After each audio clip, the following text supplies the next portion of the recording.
EVM पे हम बहुत बड़े लड़ाई लड़ने वाले हैं। ईवीएम पर, हाँ, हाँ, मैं याद दिला रहा हूँ ना, मैं याद ये तो देखो, ये ईवीएम पे हम बहुत बड़ी लड़ाई लड़ने वाले, क्योंकि ईवीएम पे एक जो बहुत महत्वपूर्ण सवाल है वो ये है कि ईवीएम यहाँ से रिलीज हो जाती है इलेक्शन कमीशन से बहुत दिन पहले। 141 मेंबर ऑफ पार्लियामेंट को सस्पेंड करके कानून बनाया सरकार ने उस दिन। वो बिल को जो है ना, उसको कानून का रूप दिया कि जब नियुक्ति होगी इलेक्शन कमिश्नर की तो चीफ जस्टिस नहीं रहेंगे, क्योंकि ये जो आज चीफ जस्टिस बैठे इन्हीं के नेतृत्व में ये इलेक्शन होना है।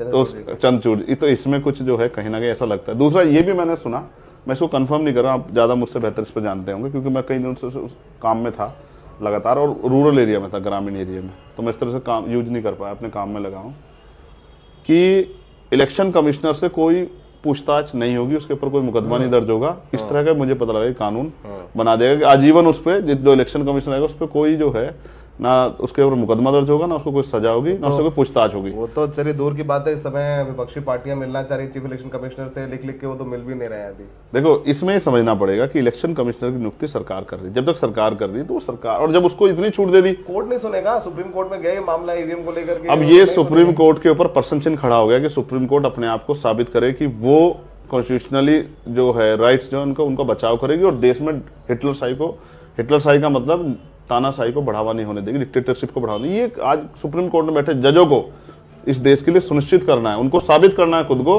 कि भाई हम यहाँ बैठे हैं तो हम जो अपनी पावर का यूज करके इस डिक्टेटरशिप को रोकेंगे। तो ईवीएम पे हम लोग बात करते हैं, ईवीएम यहाँ से रिलीज हो जाती है, लेकिन असल ईवीएम जो है प्रोग्रामिंग कब सेट होती है, आप ये देखो, जब नॉमिनेशन हो जाता है, नॉमिनेशन के बाद नाम वापसी हो जाती है, और तब जो प्रत्याशी बचे रह जाते हैं और वो किस किस सिंबल पे लड़ेंगे और कहां कितने % लड़ेंगे, ये फीडिंग उसमें होती है।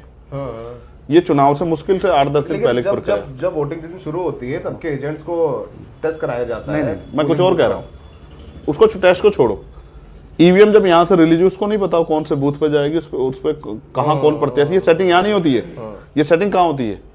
ये वहीं होती है उसी जिले में जहां वो जाती है, और जहां उसको पता कौन से बूथ पे जाना और कहां कौन प्रत्याशी। जैसे मैं नगीना लड़ रहा हूं तो मेरा नाम नगीना में आएगा, ईवीएम को कब पता लगेगा इस बात को? जब मैं नॉमिनेशन कर दूंगा। अभी तो मैंने कहां लड़ रहा हूं, जब मैं नॉमिनेशन कर दूंगा और मेरा नॉमिनेशन कंप्लीट हो जाएगा, वो नाम वापसी के बाद ये हो जाएगा, डिक्लेयर हो जाएगा कि ये लड़ रहे हैं, ना नाम वापसी हुआ, ना पर्चा कैंसिल हुआ, कुछ सब कुछ हो गया, कुछ भी सबसे क्लियर हो गया, तभी तो तय होगा ना ईवीएम में मेरा नाम आएगा। तो वो जो सॉफ्टवेयर अपडेटिंग होती है, ये एक बहुत बड़ा झोल है जिसको समझना पड़ेगा।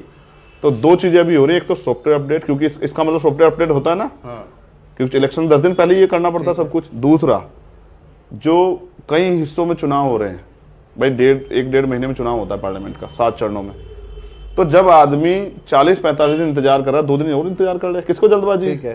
पहले जिसने पहले दिन वोट कर दी वो तो 40 दिन इंतजार कर रहा है, 2 दिन और इंतजार कर लेगा। तो इसमें जो ईवीएम बदली जाती है, ये एक बहुत बड़ी आंदोलन कैसा होगा आप लोगों का? ऐसा होगा जैसे दिल्ली वाला हुआ था, जिसके बाद सरकार को मुझे पीटना ही पड़ा, लाठी खाई थी आपने, मुझे याद है। कोई फर्क नहीं पड़ता, कुछ भी करना पड़े इस देश की डेमोक्रेसी को बचाने के लिए, लाठी खाने के लिए तैयारी रहते हो। इस देश की डेमोक्रेसी, इस देश के संविधान को बचाने के लिए, लोगों के विश्वास को कायम रखने के लिए कोई भी कीमत चुकानी पड़े, हम उस चुकाने के लिए तैयार हैं। क्योंकि जब हम बात करते हैं ना शहीद भगत सिंह की, तो फिर लाठी से डर नहीं लगता है। जब बात करते हैं देश के क्रांतिकारियों की, तो लाठी से डर नहीं लगता है। और जब आप बात करते हैं सत्ता के दमन के खिलाफ लड़ने की, तो याद करो वो क्या हालात होंगे जब डॉक्टर अम्बेडकर इन हालातों में लड़ रहे थे, और कई जगह उनको जो है, जब साइमन कमीशन का उनको स्वागत करना था, और देश में साइमन कमीशन के खिलाफ सब लोगों ने लहर चला रखी थी। तो अपने हितों को किस तरह से प्रोटेक्ट करना है किसी भी आलोचना को सहने के लिए, ये डॉक्टर अम्बेडकर से हमें सीखना चाहिए। स्टैंड लेने के लिए फिर किसी चीज की जरूरत नहीं है। तारीख बताएंगे कब से शुरू करेंगे?